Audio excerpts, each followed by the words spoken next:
So I'd like to reflect upon Mary and her yes, and there are two choices when a situation arises. Well, three choices. You can say yes, you can say no, you can say perhaps, maybe, possibly, on the whole. So people are getting married, and if you come to the altar, you take John, you take Mary, his wife, and he says yes. We can say no, or is it perhaps, maybe, on the whole. And so it's a question of making a commitment and taking a stance.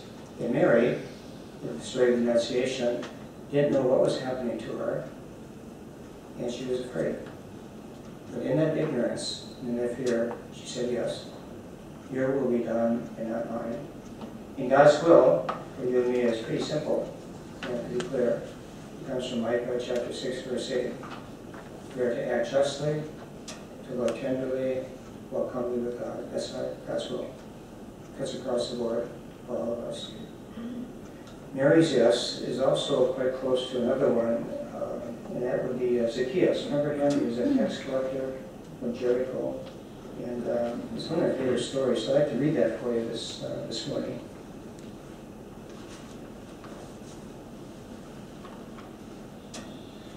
I found this Bible in the room I'm staying in the rectory at the cathedral there, and it's the Living Bible, paraphrased. As Jesus was passing through Jericho, a man named Zacchaeus, one of the most influential Jews in the Roman tax collecting business, and of course a very rich man, tried to get a look at Jesus, but he was too short to see over the crowds. So he ran ahead and climbed into a sycamore tree beside the road to watch from there. When Jesus came by, he looked up at Zacchaeus and called him by name. Zacchaeus, quick, come down. I'm going to be a guest at your house today. Zacchaeus hurriedly climbed down and took Jesus to his house in great excitement and great joy. But the crowds were displeased. He has gone to be the guest of a notorious sinner, they grumbled. Meanwhile, Zacchaeus stood before the Lord and said, Sir, from now on, I will give back half my wealth to the poor. If I have overcharged anyone on his taxes, I will penalize myself by giving him back 4 times as much.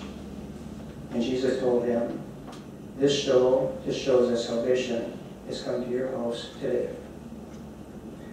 I love that story because it's my story, and I think it might be your story as well. 10 verses, but 7 chapters. First chapter is, he had a desire. He wanted to see Jesus. So the question for you today, for me, is what do you want? What is your desire? What are you longing for within your life? And that's a really a challenging question. Do I want more money? Do I want more diplomas on the wall? I have in my office a banner, and the banner reads, the main thing is to know the main thing, and to keep the main thing the main thing. It's not a helpful banner. It doesn't tell me the main thing. It's not a Super Bowl ring. It's not Luxus car in the parking lot. It's not diplomas on the wall. It's relationships with God, with one another, with ourselves. And to know the main thing is crucial. I don't know if any of you read the book by Stephen Covey called 7 Habits of Highly Effective People. Have you read that book? He's a Mormon. He wrote it in 1989. It sold 20 million copies in our country and beyond that. And it's basically habits. And one of the habits is put first things first. And he's always talking about relationships on the journey. So Zacchaeus had a longing. He wanted to see the Lord. Number 2, second chapter, obstacles. It was too short.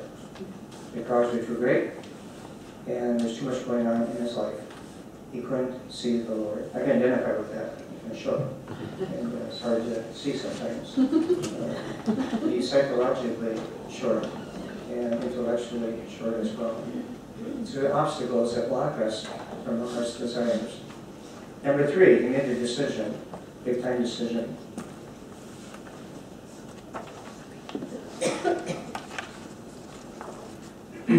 Decided to climb the tree. This for influential Jewish tax collector is quite a risk on the limb.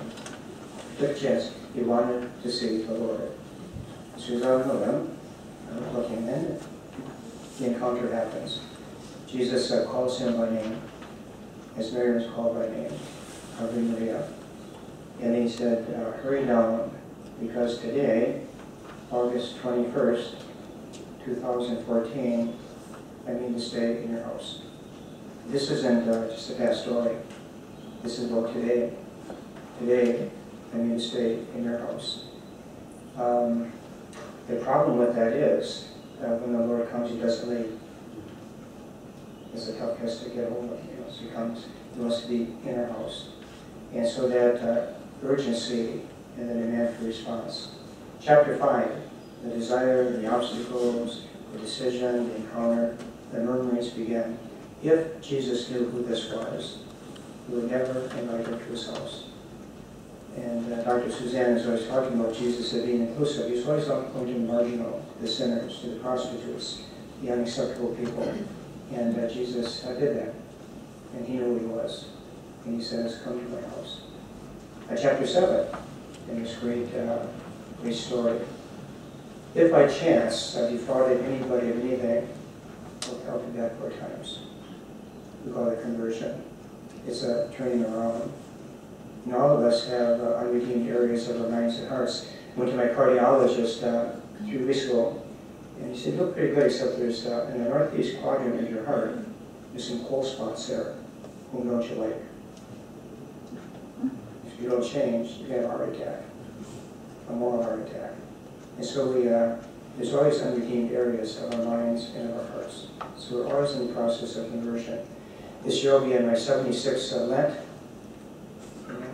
I pray, fast, give alms. Always conversion, always conversion. And the church is in need of reform. Our families are in need of reform.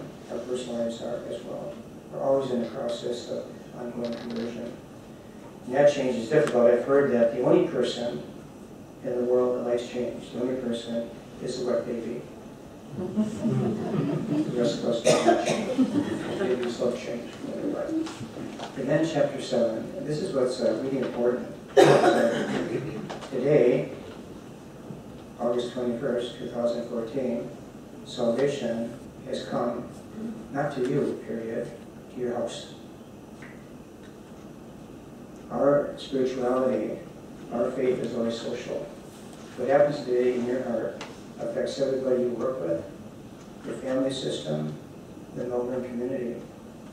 Everything that we do has ramifications. Today, because you said yes, everybody is positively affected.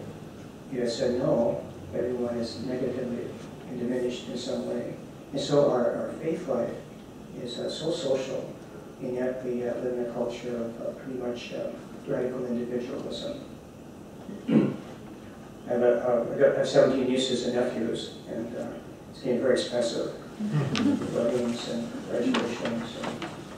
And one of the nieces, Kathy, is a nice girl, but she's pretty narcissistic, pretty self-centered, about 87%. I'm 42%. The rest of our family are narcissism. And she got married about 5 years ago. And it dropped down from 78% down to 6%. 18 points within just a couple weeks. Then she had a baby 2 years later, Gwen. It dropped down from 60% to 38%. 2 years after that, she had triplets. She's no longer narcissistic. 0. Her life is consumed by those 4 kids. Totally consumed. God is tricky. He's going to get us out of ourselves in some way. And yet we tend to get really caught up in ourselves.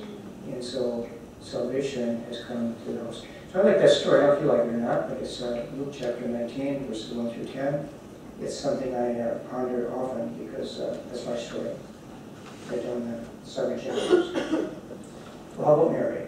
When Mary said yes. And what do we say yes to in our lives? And our lives are very complex. I think at least mine is, and probably yours is as well. And Harold Rahner, a great theologian, he died in 1984 with his 23 volumes of theological investigation. Am I doing it? Hey, read it here, but he's a great theologian. And he said, everybody, without exception, has these 5 things, experiences these 5 things. I want you to stand if you don't experience these, okay? So the first one is physical fatigue. Anybody exempt from that? Or get tired? A lot down. I see people dosing off already. It's physical fatigue. Number 2, emotional distress. Everybody experience that. Number 3, moral failure. Sin, any sinless people here? The good old Pope Francis says, I'm a sinner. Another story that I love is on February 14th, he gave a talk to 13,000 young people getting married. He said, the secret of good marriage are 3 words. 3 words. If you have a good marriage, please, thanks, and sorry. If those are in your vocabulary for your marriage, you're going to have a good marriage. And he went on to say, now listen, there's no perfect family. There's no perfect husband. There's no perfect wife. And there's no perfect mother-in-law. I don't know that story, but Pope Francis is great. So he said, I am a sinner. We are sinners. We need, not a bad position to be in. Physical fatigue, emotional distress, moral failure, intellectual limitation. We're not that smart. When I think we're smart, I have diplomas on the wall, but we're not all that smart. I call that epistemological humility. We just don't know that much. Norbert Schweitzer, the great doctor from Africa, has a great line. The highest form of knowledge that we can have is to know that we are surrounded by mystery. We are surrounded by mystery. The mystery of God, the mystery of life. We're surrounded by mystery. And that's why we're always questioning and searching. We're lifelong searchers. Then number 5, physical fatigue, emotional stress, moral failure, intellectual limitation, religious dryness. Sometimes we go dry. It's called a acedia, A-C-E-D-I-A. That's a word for the noonday devil, where everything dries up. That doesn't make any sense on the journey. And Teresa of Avila, mystic out of the church, 18 years of acedia. She went very, very well. So it's we're good company. So those are 5 things. That's part of our complex human life. But on the bottom of that page, I jotted down 12 gardens that I have, and you said nephew and you have as well. We're challenged in our daily life, as Mary did, to say yes to who we are, whose we are, and that is God's beloved Son, daughter. The context for my metaphor, metaphors. My metaphor is a garden. I got a garden that Tom mentioned, and I was supposed to leave that family for years. But this year the deer got in, and the groundhogs and rabbits. They've eaten all my cucumbers. All my beans are gone. Not to the tomatoes now. I mean, they're ruthless. So I've changed my moral stance on that penalty for those creatures. But I do have a nice garden, and we enjoy it. But Antonio Machado, a Spanish poet, I listen to Spanish, the music, the language is so musical. He has a 10-line poem, and no title to it, and Robert Morneau translates it. It's a dialogue between the wind, you see the wind here, Holy Spirit, and the garden, our souls, the woman in the garden.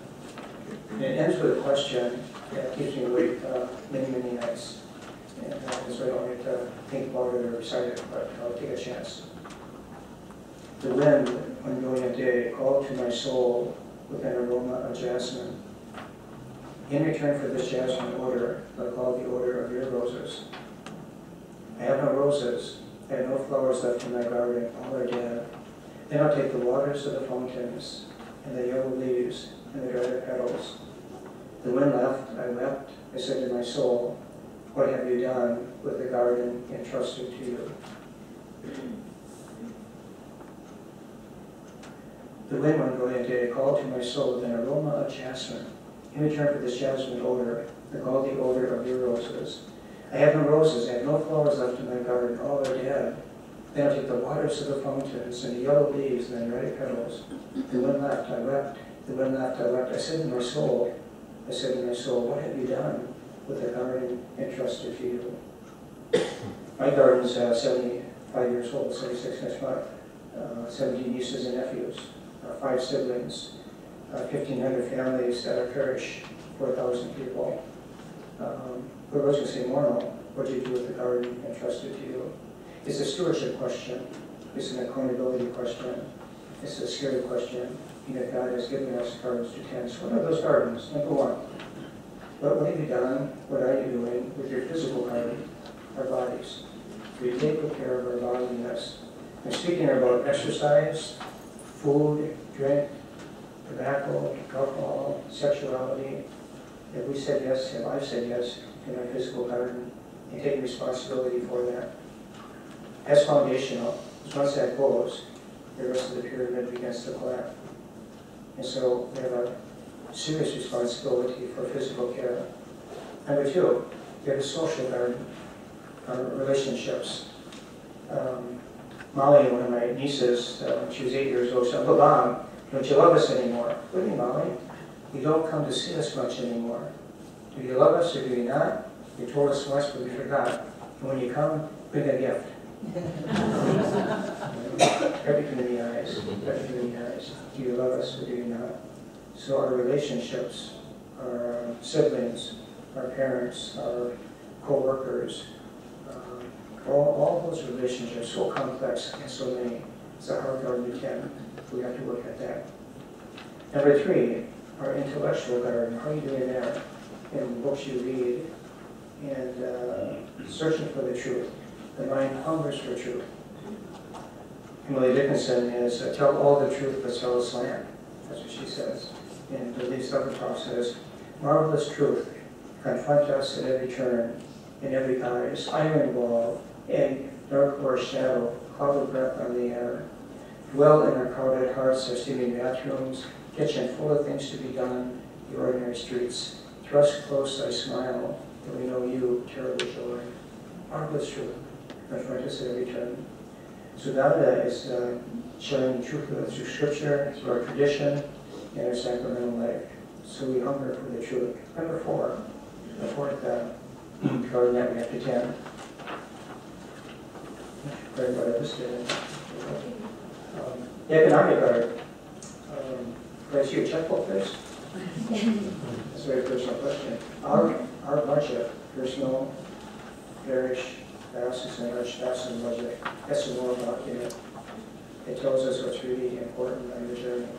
So economics, what comes in, what goes out, is very definitive of what our lives are about. At our parish at Resurrection, we got a young mom, single mom. She had 3 kids, 11, 9, and 7. She got up 2 months ago to do a witness talk on finance, stewardship of finance. And she said that I get 3% right off the top to charities, to the community, and to the church. She can't afford that. She cannot afford that. And then she said, God has been so good to me that I have to make a sacrificial return. A sacrificial return, not a just return, not just a little to return, a sacrificial return. So economically, that defines or expresses our value system. Number 5, another yes we have to say, is to our moral garden. This is a tough one. Making decisions about stem cell research, about the death penalty, about euthanasia, about war and peace, about immigration. These are very complex situations, and we have to give a lot of discernment to that, informing our conscience on the journey. And so morality is obviously a huge element. Number 6, the 6th garden that we have to tend, that we're given, because that's our psychological garden. There's a writer back home, her name is Kay Redfield Jameson. She wrote a very interesting book called An Unquiet Mind, a Memoir of Moods and Madness. She suffers from bipolar, manic depression, and 3 things saved her. on the journey. She tried suicide twice, but she got through those waters. Three things saved her: hard work, good relationships, and lithium. And she begs people to stay on the medication. The highs won't be so high, the lows won't be so low, but you're going to make it through. She begs people to watch their chemistry. An Unquiet Mind, a memoir of Moods and Madness.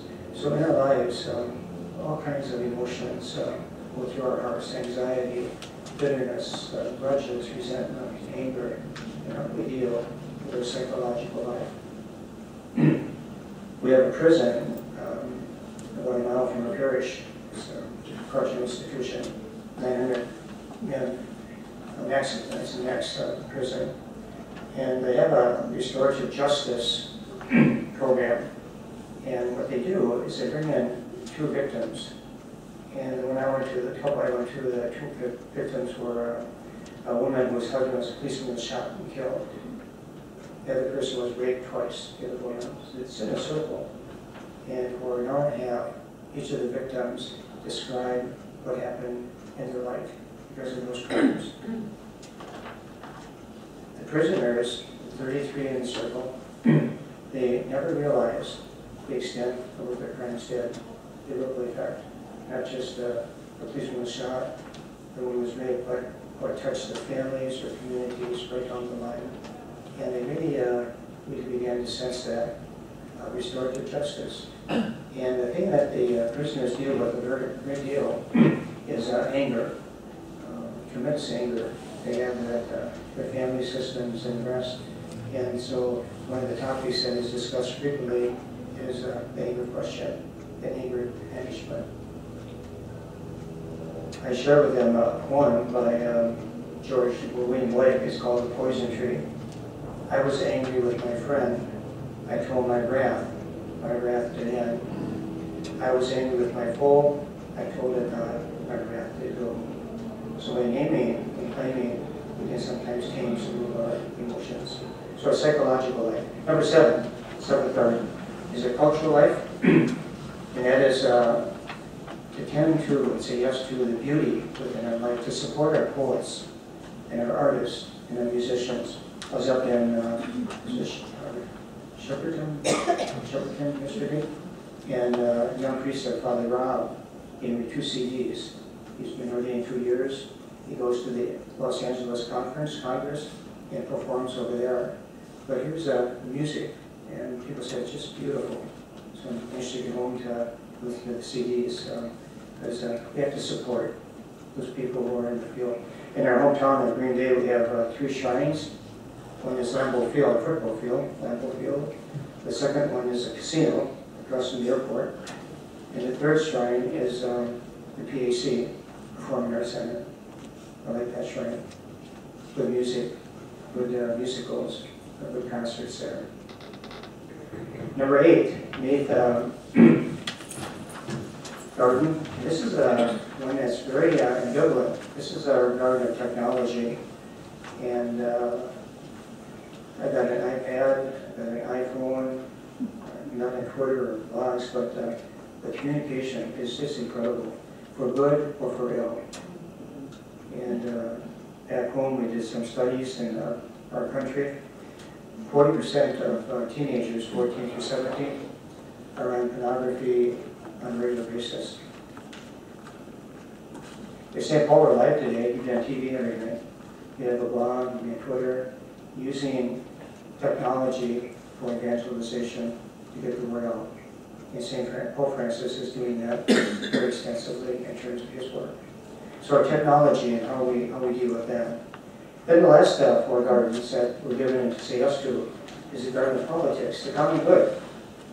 I try to keep up with legislation in our country and our politicians. It's kind of hard to do, but we are citizens. And we have to say yes to that dimension of our life to really promote and protect the common good. Number 10 is our ecology. We're responsible for saying yes to Mother Earth, to the air, the soil, and the water. Jordan Hopkins, great quote, he says, "The world is charged with the grandeur of God." And he goes on to describe what kind of ruin that then says, but nature is never spent. There lives the dearest freshness deep down things. Even though we've kind of messed up, there lives the dearest freshness deep down things. In our village, we have our fellow Hildebrand. He knows everybody's birthday and all the kids in town and parents. And he's also a well digger. And he showed me one time his art. He goes up behind these barns and he opens old wells. And as he pumps them and gets going, for the first 20, 30 minutes, putrid water, right, stinky. And all of a sudden, pure fresh water. There lives the dearest freshness deep down things within ourselves and within others. We have to treasure that. And we love it. And saying yes to these gardens is a garden of history. We are people that remember that we are created, that we are redeemed, that we are sanctified, that we have a land to be grateful for. Your independence in 1901, ours in 1776. The history of that is given to us, to treasure that and to honor that. And finally, number 12, we have a spiritual garden. And on Ash Wednesday, we're called to pray, to fast, and to give alms. Our relationship with God in terms of prayer, to get our own houses in order, through some asceticism and discipline, and then to reach out to others. And so our spiritual garden to be tended. So those are, Mary said yes to her call, and we're challenged to do that as well.